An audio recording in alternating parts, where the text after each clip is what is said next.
Did you ever play that season of Fortnite when the sky fell? Yeah, me neither. That's why I'm here to go over the entirety of Season 3 and combine all of this useless information all into one place. But before I begin, I have a playlist I'll put into the description that has the rest of the videos I have made on the previous seasons that you can watch if you would like to. But enough introduction, time to get started. On February 22nd, 2018, Season 3 was released with the 3.0.0 update. This whole season was space themed! And this time the theme was not just confined to the Battle Pass. Speaking of that, there's a brand new Battle Pass for this season. Unlike the last season's Battle Pass that had 70 tiers, Season 3's Battle Pass added an additional 30, making the total amount of tiers a nice even 100. Also, it gives 1500 V-Bucks instead of the 1200 before. Not only this, but 3 new types of cosmetics have been added. There are now backblings that can be equipped as skins, contrails that shoot effects out of your limbs whenever you jump from the battle bus, and loading screens for whenever you have to wait between matches.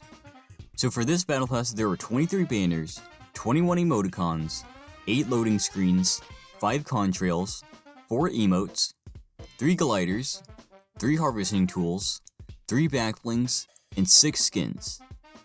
This Battle Pass was the one that had memorable emotes such as Take the L, Best Mates, the Robot, and some pretty cool skins. Firstly, there was Mission Specialist that was just Jonesy in a spacesuit. There was Rustlord, a scavenger looking skin that had an epic helmet, probably my favorite of the Battle Pass. There was Moonwalker, another astronaut skin, but this time it's Ramirez with Top Gun glasses. Next was Dark Voyager, a third astronaut skin, but this one has the helmet closed and glows a bright orange. There was Elite Agent, a pretty cool military looking skin. And lastly, the tier 100 skin of the Battle Pass is the Reaper, which definitely isn't John Wick. Definitely not at all. They have no semblance. I don't know what you're talking about. For this Battle Pass, you would now get battle stars by doing weekly quests instead of doing daily challenges. This made it to where you can complete the Battle Pass without having to log in a majority of the days of the season. Also, here's the season victory umbrella. While I would have preferred it to be space themed, I mean, it still looks pretty good though. But now, time to get into the rest of the update. For new features, you can now dance in the lobby, and the battle bus now has a line on the map that shows its path. Not only this, but building has been significantly improved. Builds can now be placed through objects. Whenever you run out of a material, it is automatically swapped to the next one, and turbo building has been added. Instead of having to individually build each object, you can now hold down the button, which makes it significantly faster and easier. There were also a few loophole changes. The items that return include the assault rifle, the burst assault rifle, the assault rifle with scope, the pump shotgun, the tactical shotgun, the tactical submachine gun, the suppressed submachine gun, the minigun, the pistol, the revolver, the suppressed pistol, the bolt-action sniper rifle, the semi-automatic sniper rifle, the grenade launcher, the rocket launcher, grenades, bushes, smoke grenades, boogie bombs, impulse grenades, bandages, medkits, shield potions, small shield potions, slurp juice, chug jugs, damage traps, launch pads, and cozy campfires.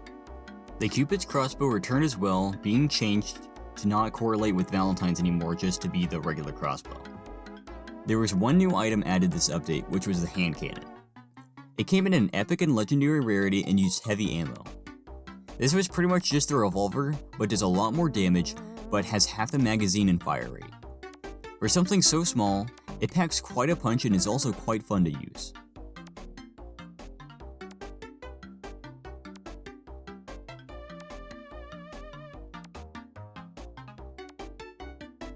Grenades can no longer critical hit, which I had no idea they could do.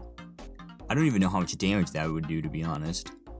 Also, double pump was fixed this update. But that's it for Season 3's launch. Just a new battle pass, couple of new features, a new weapon, but no map changes. Honestly, not too impressive, but not awful. On February 27th, Solid Gold was released, and as you can guess, this mode only had gold weapons. While Solid Gold nowadays is a bit of a bore fest, during this time it was a pretty different experience from the base Battle Royale. Because half of the weapons don't have a legendary rarity, its loophole is quite strange. The only weapons in this LTM were the assault rifle, minigun, suppressed pistol, hand cannon, bolt-action sniper rifle, semi-automatic sniper rifle, grenade launcher, and rocket launcher. Not only did this mode leave out about half the loophole, but there were some weapon classes that weren't even present, most namely shotguns. Solid Gold would be available until March 5th. On March 1st, version 3.1.0 released, bringing in Lucky Landing to the south side of the map, just below Fatal Fields. It was pretty much just a Chinese-themed town, nothing too crazy besides the giant cherry tree in the center. It's kinda odd that they waited to release this until now and not with the start of the season, especially since Chinese New Year in 2018 was a month prior to this. Version 3.1.0 also brought a new hunting rifle. It was a sniper that came in an uncommon and rare rarity and used heavy ammo. The hunting rifle was similar to the bolt, except it had no scope, letting players pull off easier no scopes. Its bullet was a projectile like every other sniper and was even able to insta-kill on a headshot. But because it was meant as a medium-range sniper, it was pretty outclassed by the hand cannon. The hand cannon had a higher magazine and damage output, with it being hit scan as well. But even then, the hunting rifle was still a pretty decent pick.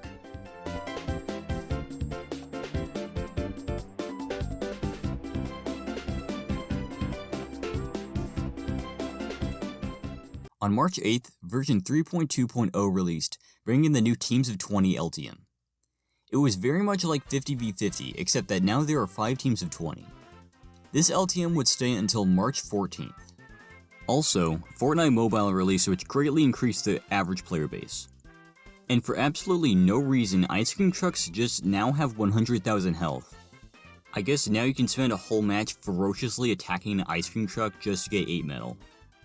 On March 15th, version 3.3.0 was released, which brought the new remote explosives that came in a rare rarity. When thrown, they would stick to a surface and could then be blown up with the aim button.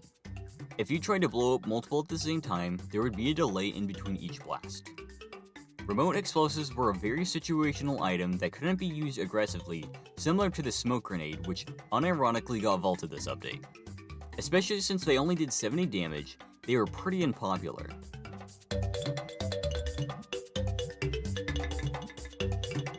In addition to remote explosives, llamas were also added to the game. 3 of them would spawn each match in a random location. When found, they would take 5 seconds to open and would give out 500 of each material, 10 stacks of each ammo, and 3 traps and consumables. Finding one of these in a match was a massive advantage. In the files of the game, there was a backbling called Brightback. Because no one knew how to obtain it and a llama was on it, people put 2 and 2 together and a rumor started to circulate that if you opened 3 llamas in a match, you could get the Brightback. Of course, people would be stupid enough to complete this feat, and it would end up being false, but it's still pretty interesting that people were so hyped for this backbling that they believed a stupid challenge like this had to be accomplished to obtain it. Also on this day, Ninja played Fortnite with Drake. I really could not care less about it, but everyone that goes over Fortnite's history talks about this moment, so I feel kinda obligated to point it out at least. The next day, boogie bombs got disabled because a glitch was found that if you boogie bomb yourself, you can pick up infinite items. Unfortunately, I couldn't find any footage of this, but it sounds pretty crazy.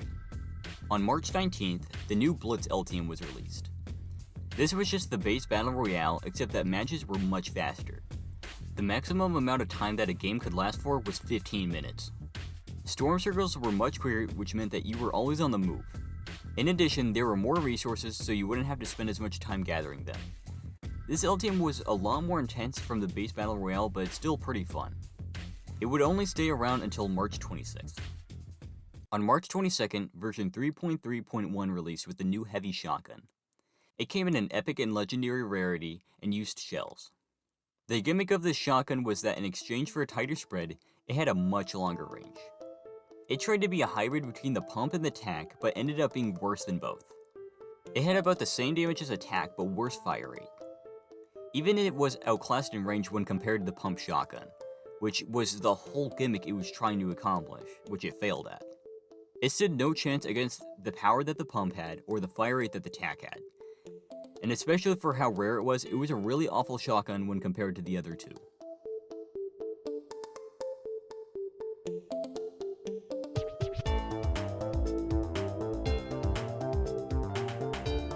On March 27th, or around that time, a comet appeared in the sky, and over the course of the season would get larger.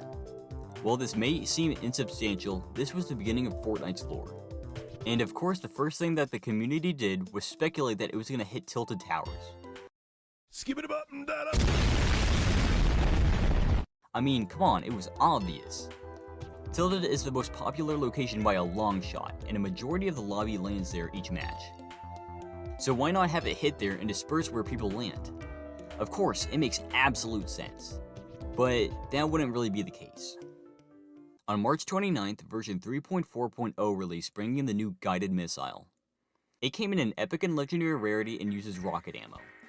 This weapon was very unique when compared to everything else in the game at the time. When used, you would become stationary and your point of view would be switched to the rocket. You could then guide it to its destination. If needed, you could disconnect from the rocket at any time and it would continue its trajectory. The guided missile's rocket moved slightly slower than the rocket launcher's rocket and had a lifetime of 18 seconds. After it was shot, it also had 100 health and could be destroyed while it's airborne. The guided missile was really fun to play around with, especially since you can rocket ride with it. With all the diverse plays that could be done with the guided missile, plus having the same amount of damage as the regular rocket launcher, this weapon was incredibly good.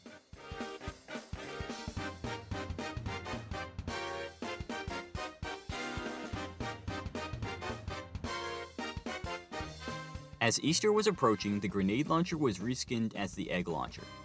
It kept the same stats but now shot eggs. The pump and the tack got the rarities changed as well. The pump's rarity increased from common and uncommon to uncommon and rare, while the tack's rarity decreased going from uncommon, rare, and epic to common, uncommon, and rare. No stats were changed, and this was just done to match their usefulness to the rarity. The Boogie Bombs glitch was fixed and became re-enabled into the loot pool as well. And camps have now appeared around the island that have telescopes pointing to the common. Now they're really trying to hype everyone up. Also, Mr. Hillman says to stop playing in class. The next day, the Boogie Down competition started. People would compete to get their own dance put into the game, and the competition would last until April 10th. A day later, on March 31st, Sniper Shootout V2 was released. It was the same as the first Sniper Shootout except for a few changes. Revolvers were now removed, and the hunting rifle as well as the crossbow was added. When getting knocked, you would now just die instead, which made it a lot easier to get kills, instead of people just infinitely reviving because you have bad aim. Sniper Shootout would stay until April 4th. On April 1st, Fortnite pulled an epic prank on everybody. For this day only, anyone who gets hit by a boogie bomb now jumps really high, and impulse grenades now launch you much farther. A lot of people died that day from impulses. Much like Icarus, they flew too close to the sun. On April 4th, vending machines were added to the game. They were scattered across the map and worked like this. Each one would select a random rarity. The cost of each item would depend on the rarity. Common would be 100 materials, uncommon 200, rare 300, epic 400, and legendary 500. Once it picks a rarity, it would then choose 3 random items of that rarity. One would be bought with wood, one with brick, and one with metal.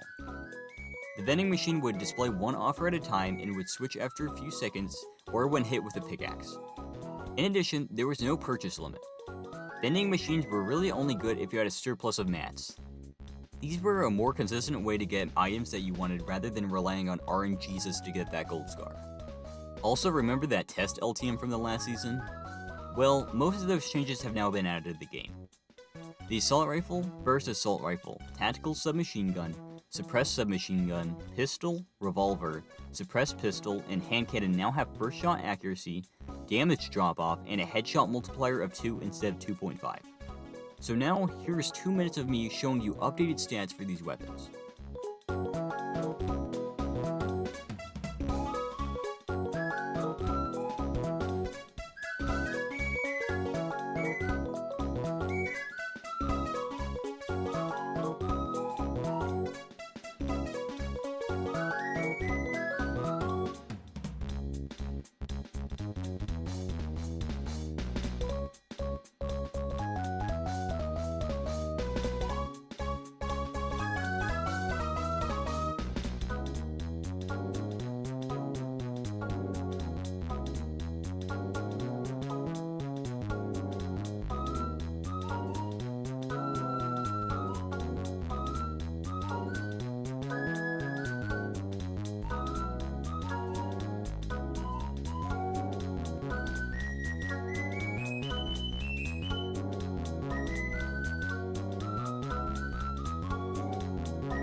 One last thing that they did for this update is bring out High Explosives V2.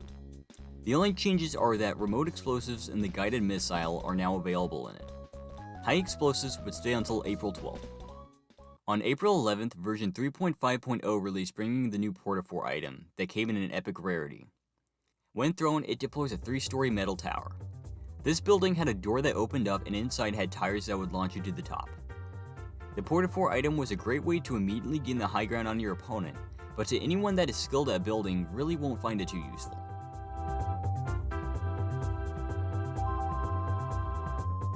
The egg launcher was also reverted back to the grenade launcher, and the guided missile was disabled because of a glitch with its animation.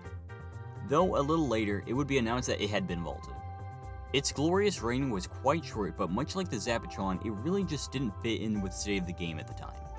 It also didn't help that it was incredibly overpowered. This update also added some additional things to the meteor in the sky. There are now shooting stars that appear in the sky, and when you look at the meteor, it now plays a humming sound. But in actuality, it's just a red herring. When this humming is put into a spectrogram, it just shows take the L.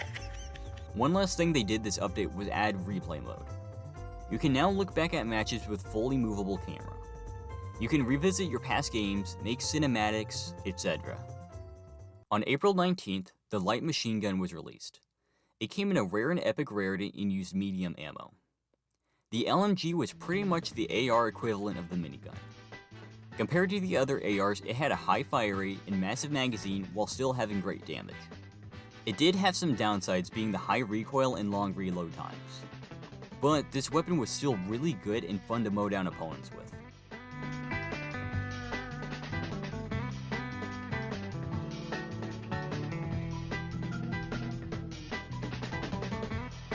Along with the LMG, 50v50v2 released. The main differences being that each team now has their own battle bus, the last storm circle can now be seen on the map, and a few other minor changes to improve this already great game mode. 50v50 would stay until May 1st or until Season 4. The Boogie Down competition's winners were picked today as well, with the number 1 spot going to this guy. But of course, people were outraged by this decision. Everybody wanted Orange Shirt Kid to win. I mean, just look at him go! Many agreed that Orange Shirt Kid had the best dance out of everyone, and they wanted justice. Orange justice. On April 24th, version 3.6.0 released with the new Klinger item that came in an uncommon rarity. When thrown, it would stick to its target and blow up after 2.5 seconds. It did the same amount of damage as a grenade, and was better at fighting players rather than trying to take out structures.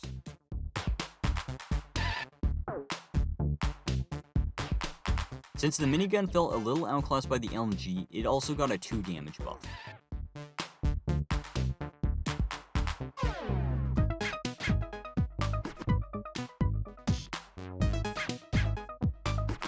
On one of Tilton's buildings, a few signs have been added to troll the community even more. Lastly, cosmetics can now be refunded, though it is restrained to anything purchased with V-Bucks in the item shop within the span of 30 days. As well as each person only getting a lifetime amount of 3 refund tickets. The next day, all the TVs on the island started to display an emergency broadcast in sirens. These sirens turned out to be Morse code and translated to "they don't want us to K," which the last word is probably no. On April 26th, in-game, meteors are starting to fall. During around the middle of a match, they would crash into the island and take out structures. Thankfully though, they wouldn't be able to damage players. This was honestly a really cool way to hype everyone up about the meteor coming rather than a PNG in the sky. As well as this, we got the first teaser for Season 4, and it's an image of the meteor with what looks to be like a superhero. The next day, the second teaser was released with another superhero on the image. And then a day later, the third teaser is released with another guy on it. And then the next day, the fourth teaser with another person on it. And finally, on April 30th, the last teaser for Season 4 comes out with what looks to be some new skins looking over the crashed meteor. And that's all there is to cover for this season. The last day of Season 3 was April 30th, 2018, and the season lasted for a total of 68 days. In my opinion, the seasons just keep getting better and better. It was nice that this season's theme wasn't just kept to the battle pass, but instead actually affected the game. Especially with the meteor and all the hype surrounding it, which was the beginning of the game's storyline. Before Chapter 3, when the storyline wasn't complete garbage, it was really fun and exciting to follow, and the meteor is a perfect example of this. While there might not have been a crazy amount of map changes like Season 2, what this season excelled at was the gameplay. There is a constant flow of fun and unique items, besides the heavy shotgun, not to mention the abundance of new and returning LTMs. Overall, I'd say that this season was pretty dang solid, but I'd like to know what you guys have to say. Was this season good? Bad? Did I miss anything? I mean, there's a comment section for a reason. And if you like this video, you could maybe possibly subscribe or watch my other stuff, or give me a dislike. That'd be pretty funny. But, I'll leave now. Okay, bye.